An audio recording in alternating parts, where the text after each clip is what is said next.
Buenas noches. La familia, en tiempos romanos, fue una estructura de organización social fundamental, como lo es ahora, en nuestros tiempos, y distinguía a la familia su nombre. Eso es algo que sigue ocurriendo en la actualidad. Juanma, buenas noches. Hola, buenas noches, ¿qué tal estás? Hemos dejado en el programa anterior a un niño en brazos de sus padres, ya reconocido. Hoy nace un niño y, aunque podría ser de otra manera, en España ya desde hace años, mayoritariamente, aparte de su nombre de pila, recibe después el nombre del padre y el nombre de la madre. El nombre no, perdón, el apellido, el primer apellido. Esto es así, y he dicho mayoritariamente porque es así, a pesar de que puede ser al revés.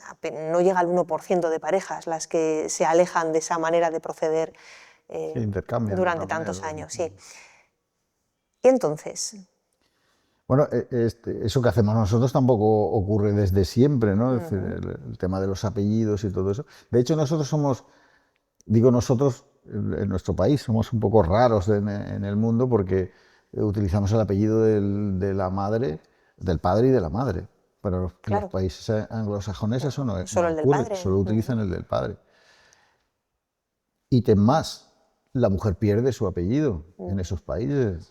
Cuando hablamos de países avanzados, no necesariamente tan avanzados en ciertas cosas, es cierto. En Estados Unidos, o sea, tú tienes que, cuando te casas como mujer, tienes que cambiar. Yo a veces digo, esto tiene que ser un poco complicado porque ya no te llamas como te llamabas, ¿no? Has perdido tu apellido y has adquirido el de... Puede desorientar, es verdad, pasas a ser la señora D. Sí, y además a la hora de documentos y todo eso tendrás que cambiarlo todo, ¿no? Tu cuenta en el banco o tu...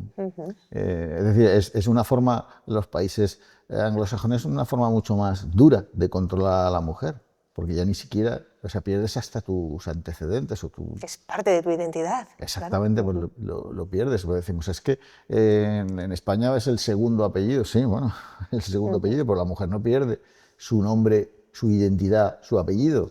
En todo caso, lo de la posición, y ya ni eso, como tú hubieras dicho, aunque no se dé, pero se puede dar, es decir, se puede intercambiar. Bueno, no siempre ha sido así. En la Edad Media, cuando se pierde todo esto del mundo romano, ahora vemos cómo ellos se estructuraban y cómo lo hacemos nosotros, y hay bastantes similitudes. Pero en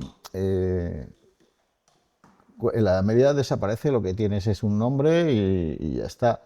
Después empieza a aparecer la relación con el lugar, ¿no? Cuando decimos Leonardo da Vinci, es Leonardo. ¿Y de dónde es? De un pueblo que se llama Vinci. Y eso es lo que estamos diciendo. Cuando decimos Francisco Javier, estamos diciendo que el santo es Francisco y de un pueblo navarro que se llama Javier, ¿no? Es decir, se relacionaba con el lugar de tu nacimiento. Entonces, después hemos ido creando, desarrollando esto que ahora tenemos nosotros, que son los apellidos.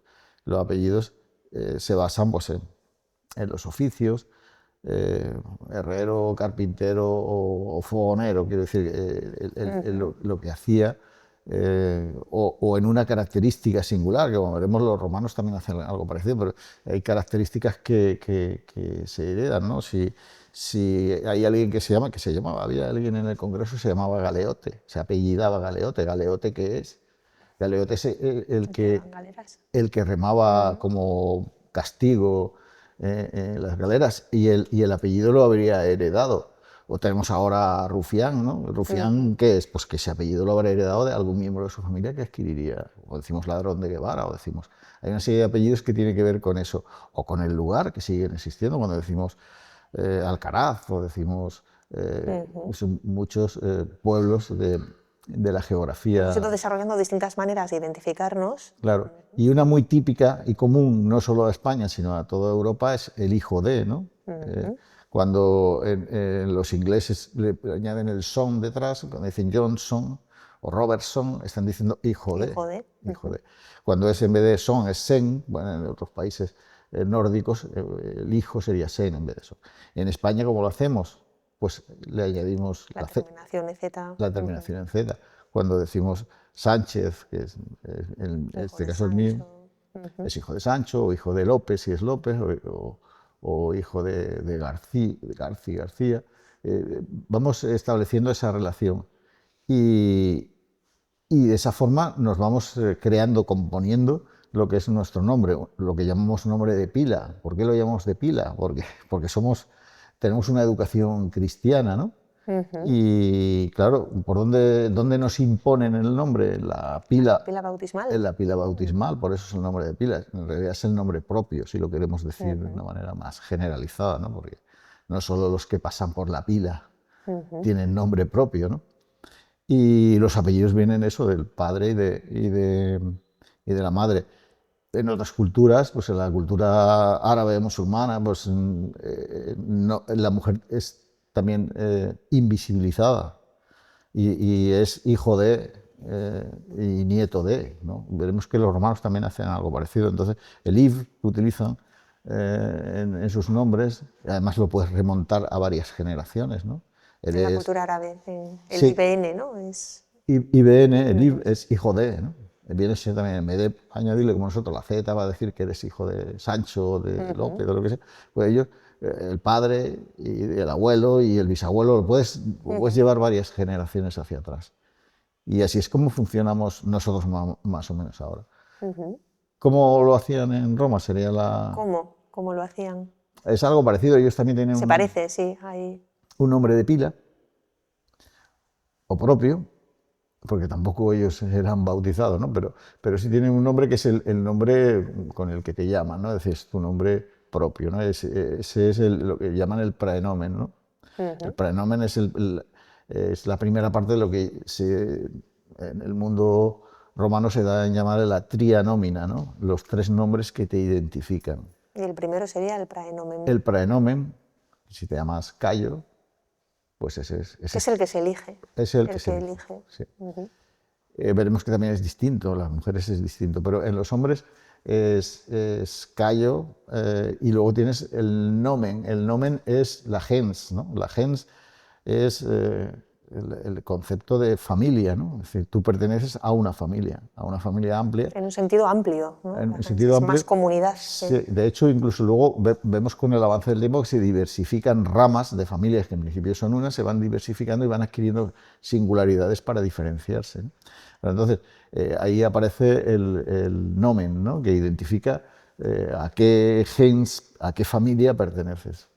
El praenomen, el nomen y el cognomen. El cognomen sería la tercera parte que normalmente viene reflejando, no se da en las clases más bajas, no se suele dar, se da más en las clases media alta, que es una especie de apodo, ¿no? Lo que para nosotros sería un apodo que viene a ser alguna característica singular de esa familia que la ha adoptado y que heredan de unos miembros a otros, ¿no? O sea, se va heredando. Se elige también, o sea, se hereda también. Se hereda y viene a ser una característica.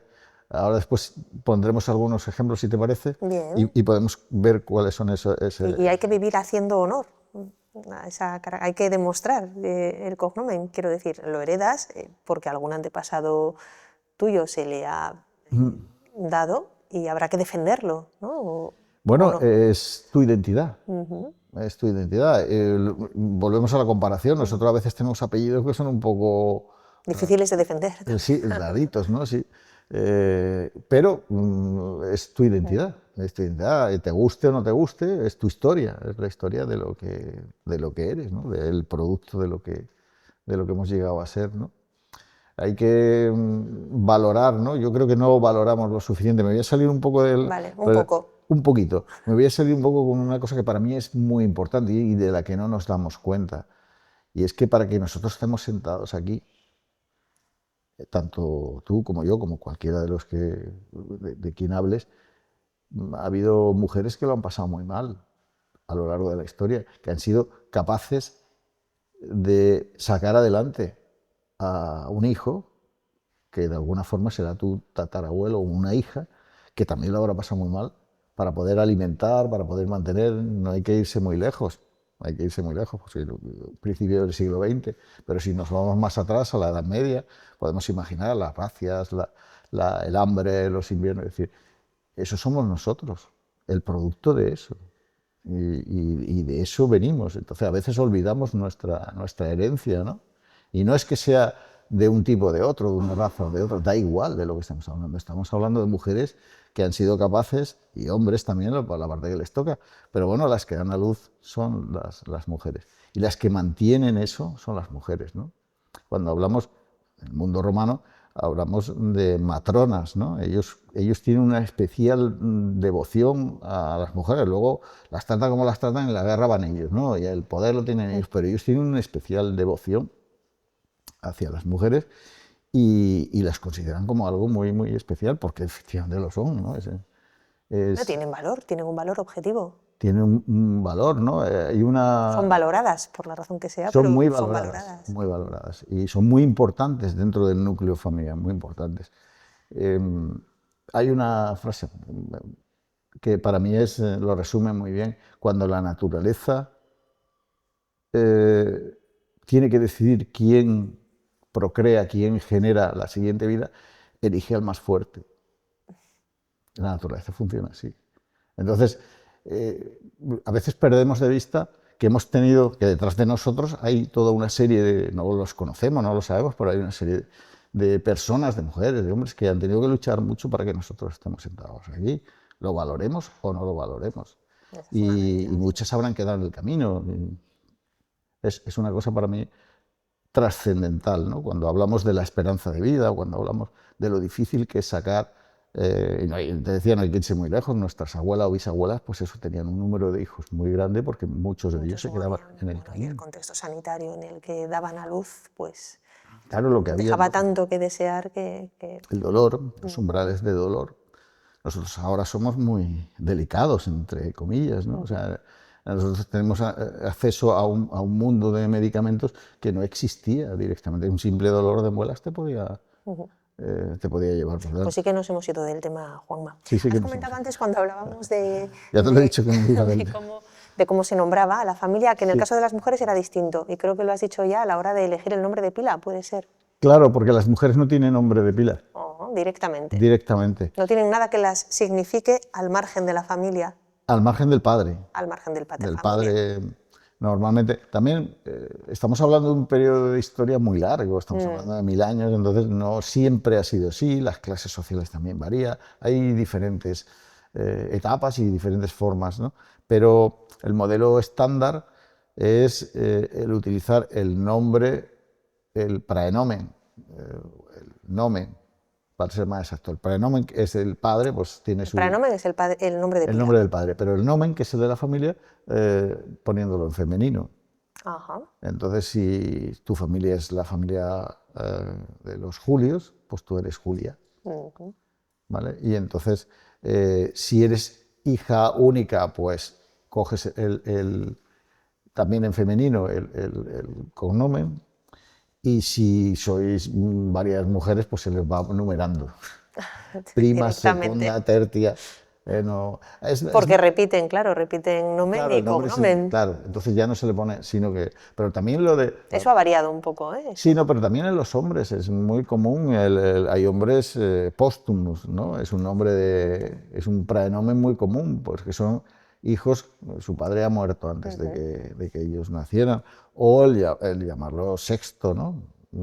Sexto también es un nombre que tiene referencia para un hombre y es la posición en la que no te complicas más, el número en que nació. No es solo una cuestión de hombres o mujeres, se utiliza en los dos casos. Tu tría nómina podría ser Juan Sánchez, Romanófilo. No, ya solo tendría, aunque también hay casos en los que se dan un segundo o más extenso, pero en general pues sería el praenomen sería el Juan Manuel y el nomen sería la familia Sánchez, ¿no? El hijo de...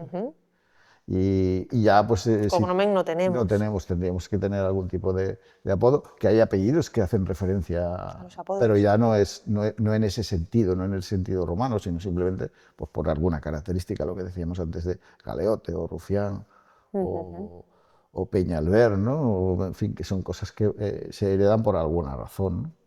Peñalver. Peñalver serían peñas blancas. Ajá. ¿Tiene alguna relación con algo que algún antepasado tuyo ha tenido o ha dejado de tener? ¿No?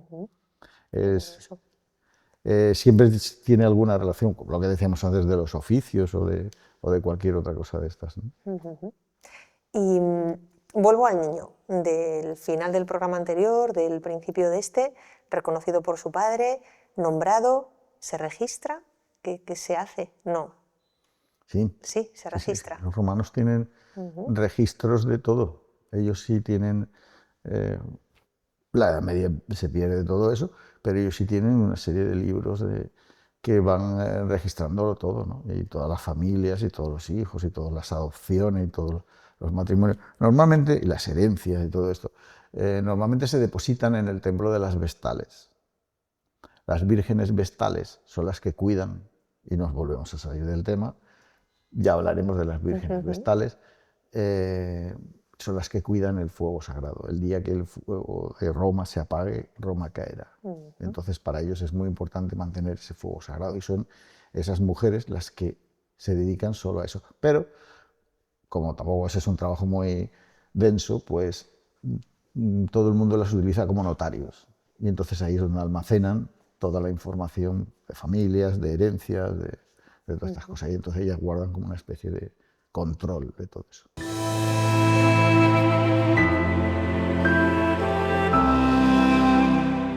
En la antigua Roma, un reducto público reservado a la mujer era el de las Vestales, las guardianas del fuego que simbolizaba el hogar y que de apagarse presagiaba desgracia. Vesta era la diosa del hogar. En su templo, las sacerdotisas vestales tenían encomendado evitar que su símbolo, el fuego, se apagara. No lograrlo se consideraba negligencia punible con azotes. Las sacerdotisas vestales tenían además obligación de castidad. Habían dejado atrás la autoridad del pater familias para convertirse en hijas del Estado. Una relación sexual con cualquier hombre era incestuosa. Su castigo, el enterramiento en vida en una cámara subterránea. Pese a lo que pueda parecer, disfrutaban notables prerrogativas. Ningún hombre tenía autoridad sobre ellas. Disponían de sus propios bienes. Su persona era inviolable y herirlas merecía la muerte del agresor.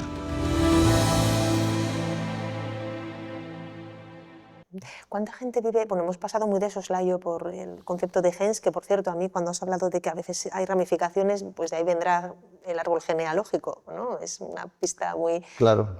Genealogía vendrá de ese concepto. Claro, genética, son dos palabras que los genes, todo esto viene de gens, de gens como ese concepto de familia. Te iba a preguntar, porque nos queda ya poco tiempo, algo muy básico. ¿Quién vivía en la casa familiar? O sea, hemos hablado de la gens, la familia en el sentido amplio, entiendo que incluye ahí pues eso, los tíos, el árbol completo, pero en la casa del pater familia, el padre... Idealmente el padre, la madre, los hijos y los esclavos. Y los esclavos. Sí, ese es los clientes, que en otro programa hablábamos de los clientes. Los clientes son la gente que están relacionadas, por ejemplo, pues si tú liberas a tus esclavos, pasan a ser clientes tuyos, o si tú has hecho algún tipo de trato, de pacto, de conquista incluso, ¿no? Ahí, pues pasan a ser clientes. Y entonces, pero eso no es la familia, eso son la gente que te acompaña en tus momentos más buenos, más malos, te vota si hay elecciones, ese tipo de cosas. Pero lo que es la familia, el núcleo familiar, es el que hemos dicho. La nodriza, por ejemplo, que también la sabía, no es parte de la familia ni vive en la casa. Si es una esclava, sí, si no, pues no, depende. No necesariamente. Claro, no necesariamente. Pero normalmente si es una familia pudiente, los hijos los crían las esclavas, nodrizas, en fin.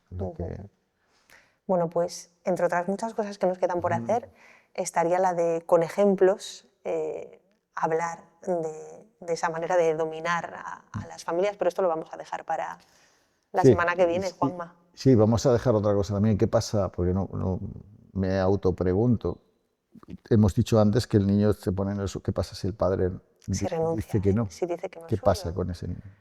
Pues yo no sé si saciaré la curiosidad antes de la semana que viene, pero para todos ustedes estaremos aquí en 7 días para responder a esa pregunta y las que surjan.